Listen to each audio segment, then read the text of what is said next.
नमस्कार मित्रों, आप सभी का स्वागत है आपके अपने YouTube channel study with Sonika Chaudhary में। हमने जो क्लास 10th राजस्थान अध्ययन की बुक है वो स्टार्ट कर रखी है और उसके चैप्टर नंबर 5 राजस्थान की जो चित्रकला है उसका हमने अध्ययन कल भी किया था और उसके कुछ क्वेश्चन है तो उसका अध्ययन हम आज भी करेंगे। तो यह video REET second grade, first grade और राजस्थान के जो अब रीट का मेंस का एग्जाम होगा तो उसमें भी यह उपयोगी है। अब चित्रशैली के लिए सूरतखाना की स्थापना किसने की थी? यानी जो चित्रशैली के लिए सूरतखाना एक स्थान है जहाँ क्या है, चित्रकार बैठ के चित्रों का निर्माण करते हैं। तो सूरतखाना की जो स्थापना है वो किसने किसने की थी? तो यह सवाई जय सिंह प्रथम ने की थी इसकी स्थापना। और इसकी स्थापना कहाँ की गई थी? आमेर में की गई थी। जो जयपुर का भाग क्या है, आमेर, वहां इसकी स्थापना की गई थी। किसके राज्यकाल में जयपुर शैली में रागमाला, नवरस, बारहमासा, कवि प्रिया, रसिक प्रिया, गीत गोविंद आदि चित्रों का निर्माण हुआ था? क्या है बेटा, कुछ काम है क्या? हुआ था तो सवाई जय सिंह प्रथम के समय इनका निर्माण हुआ था। किसके शासनकाल में चित्र सृजन का केंद्र सूरतखाना आमेर से हटाकर जयपुर आ गया था? जो चित्र सृजन का जो जगह थी वो क्या था? सूरतखाना। तो सूरतखाना पहले कहा था आमेर, बाद में इसको कहाँ लेके आए थे? जयपुर। तो जयपुर ये किसके समय में आया था? महाराजा ईश्वरीय सिंह। ईश्वरीय सिंह कौन था? जिसने मराठों के भय से क्या कर ली थी? इसरलाट जो थी है बीकानेर जयपुर में, उसने कूद कर क्या कर ली थी? अपनी 3 रानियों के साथ आत्महत्या कर ली थी। तो ईश्वरीय सिंह के समय क्या है? सूरतखाना आमेर से हटाकर कहा गया था? जयपुर आ गया था। जयपुर शैली के प्रसिद्ध चित्रकार साहिब राम और लालचंद किसके राज्यकाल में चित्रांकन का प्रशंसनीय कार्य किया था? अब जयपुर शैली के एक चित्रकार है, कौन कौन है? साहिब राम और लालचंद। तो इनके शासनकाल में क्या है? चित्रांकन का प्रशंसनीय कार्य किया गया था। तो ये किसके दरबार में थे? महाराजा ईश्वरीय सिंह के थे। आदमकद पोर्ट्रेट का चित्र किससे लिया? आदमकद यानी बड़े बड़े चित्र बनाए गए थे, यानी जो राजा महाराजा थे उनकी पूरा शरीर उसमें दिखता था।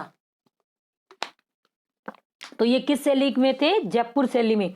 कभी आप जयपुर घूमने जाओ तो जो ये अल्बर्ट हॉल है तो उसमें ये चित्र लगे हुए, सिटी पैलेस में भी ये चित्र हैं।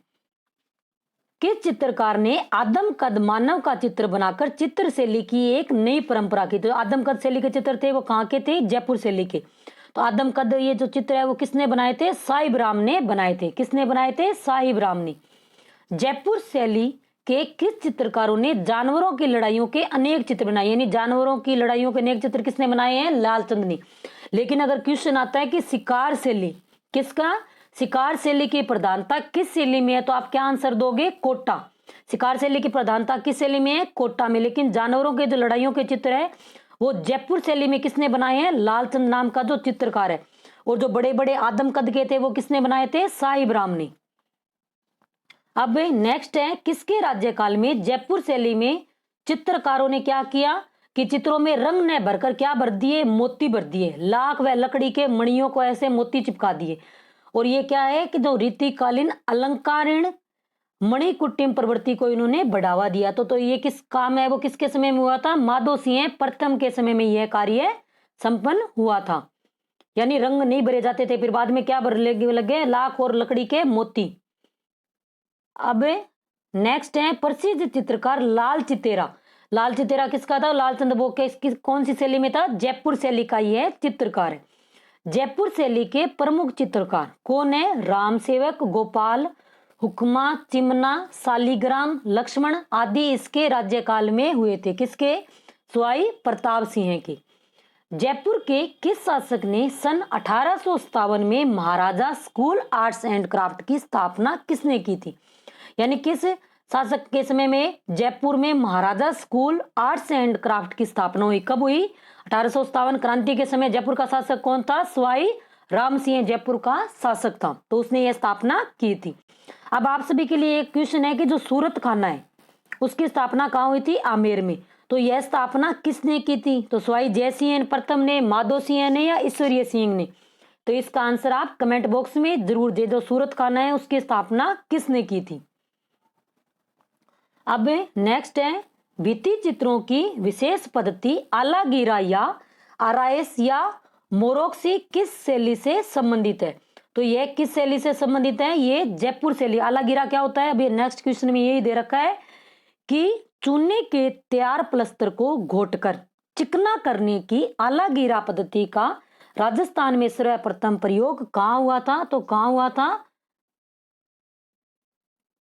आमेर। कहां हुआ था? आमेर, जयपुर में हुआ था।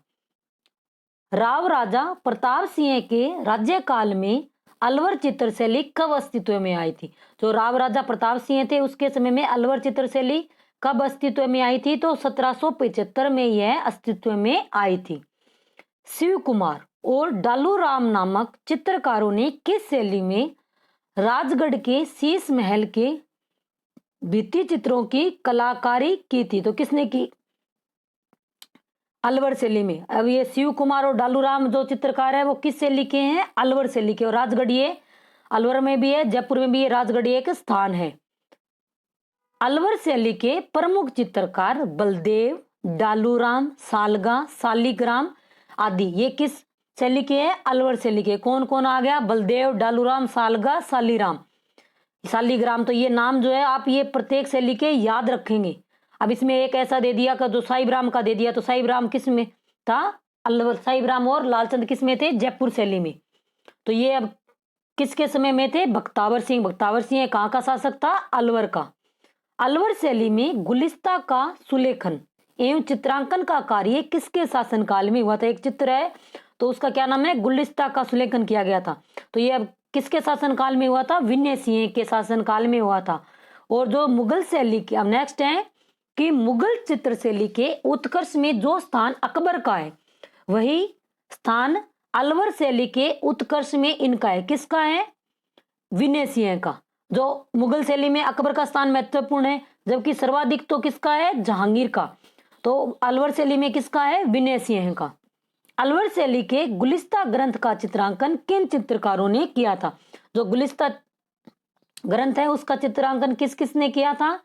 तो बलदेव व गुलाम अली ने किया था। किसने किया था? बलदेव और गुलाम अली ने इसका चित्रांकन किया था।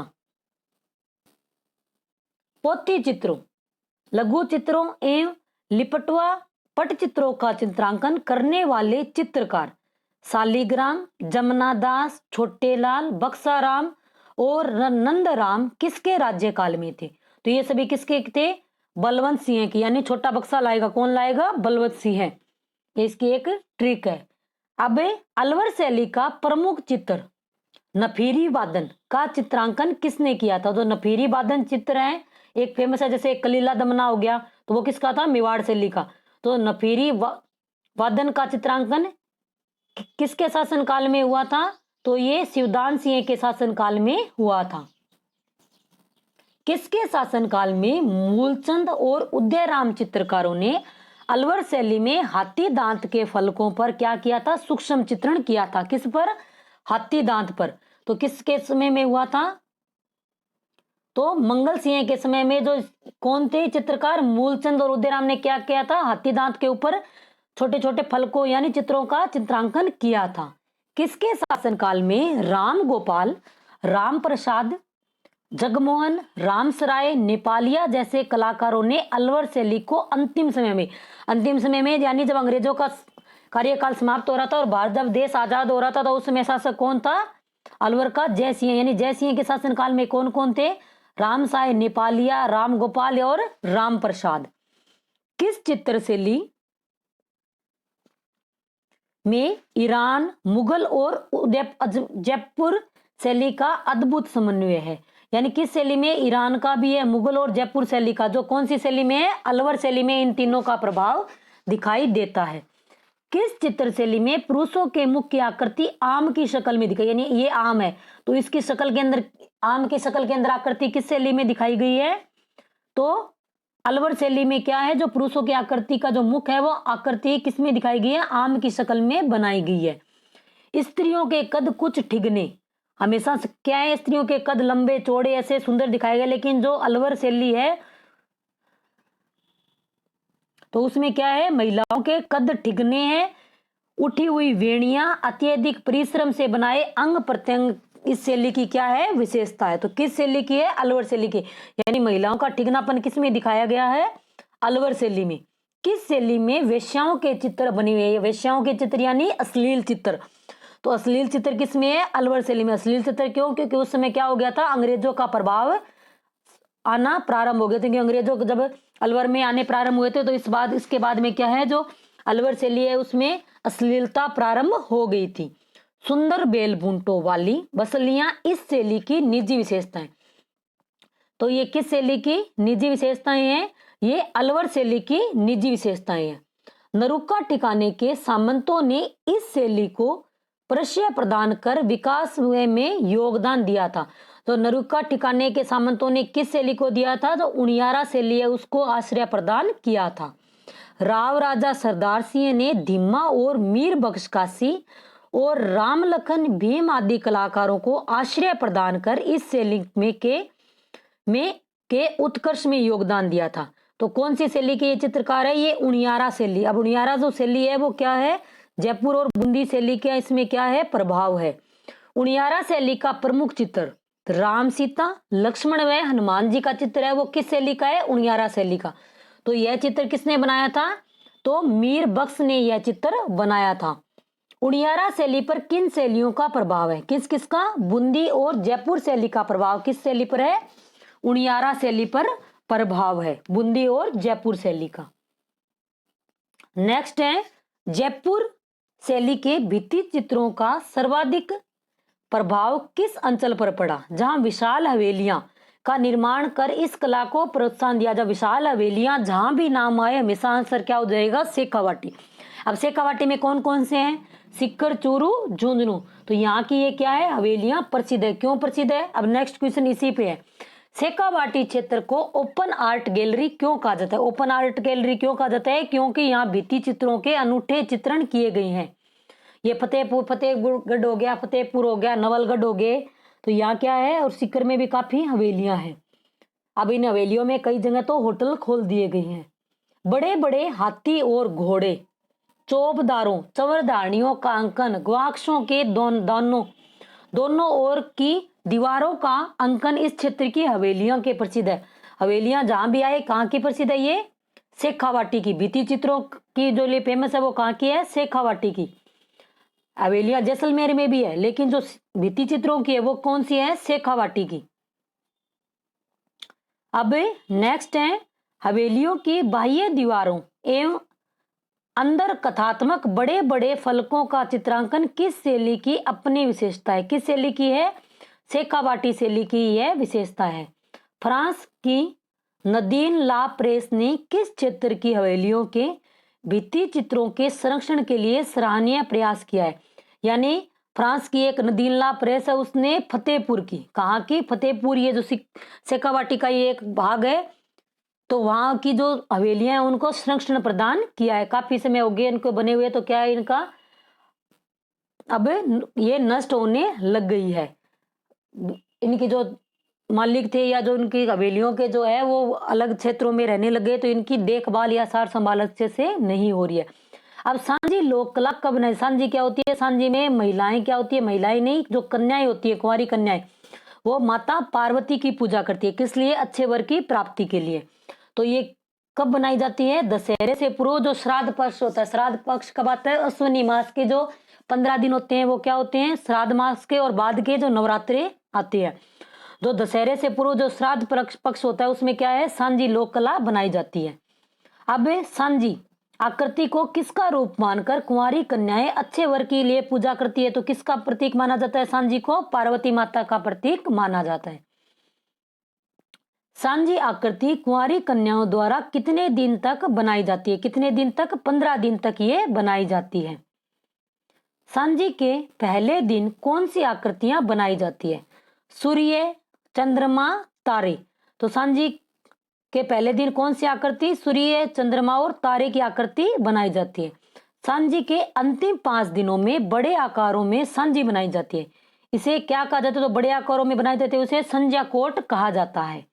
अब मांडने की कला पुष्कर पेड़ी और पथवारी कब बनाई जाती है। पथवारी यानी क्या होती है, कार्तिक मास में भी बनाई जाती है, तो ये पटवारी कब बनाई जाती है? जो तीर्थ यात्रा से लौटते हैं तो पटवारी की पूजा की जाती है।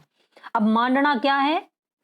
ज्यामितीय अलंकरण, यानी जो कच्चे फर्श होते हैं तो वहां ये क्या होती है, जो कली होती है या प्लस्तर जिससे हम करते हैं तो उससे क्या है, ऐसे आकृतियां बनाई जाती है, तो उसको क्या बोला जाता है? मांडना। और वर्तमान में क्या बनाई जाती है? रंगोलियां बनाई जाती है। भीलवाड़ा के शाहपुरा कस्बे में छिपा जाति के जोशी चित्रों द्वारा पट चित्रण किया जाता है। तो पट चित्रण किसके द्वारा किया जाता है? तो उसको क्या बोलते हैं? फड़ बोला जाता है। जो साप भीलवाड़ा के शाहपुरा कस्बे के जो छिंपा जाति के जो चितेरे हैं वो पट, यानी पट क्या होता है? कपड़े पर चित्रांकन करते हैं, तो उसको हम क्या बोलते हैं? फड़। बाबू जी की फड़ हो गई, देवनारायण जी की फड़ हो गई। अब फड़ चित्रण के प्रमुख कलाकार श्री लाल जोशी कहाँ के निवासी हैं? जो श्री लाल जोशी है वो कहाँ के निवासी हैं? तो ये भीलवाड़ा के निवासी है। भोपो द्वारा फड़ वाचन किस वाद्य यंत्र के द्वारा किया जाता है? जो फड़ होती है तो उसका वाचन कौन करते हैं? जो भोपे करते हैं। तो भोपे जब करते हैं तो ये कौन सा यंत्र बजाते हैं? रावण हंता बजाया जाता है। जो बाबू जी की फड़ का वाचन कौन करते हैं? भोपे करते हैं, तो रावण हंता बजाते हैं। और जो देवनारायण जी की फड़ होती है तो वो गुज्जर जो लोग होते हैं वो करते हैं, तो उस समय क्या बजाया जाता है? एक शायद जंतर नाम का वाद्य यंत्र है वो बजाया जाता है। लेकिन जो बाबू जी की फड़ का जो वाद्य वाचन किया जाता है तो रावण हत्था बजाया जाता है।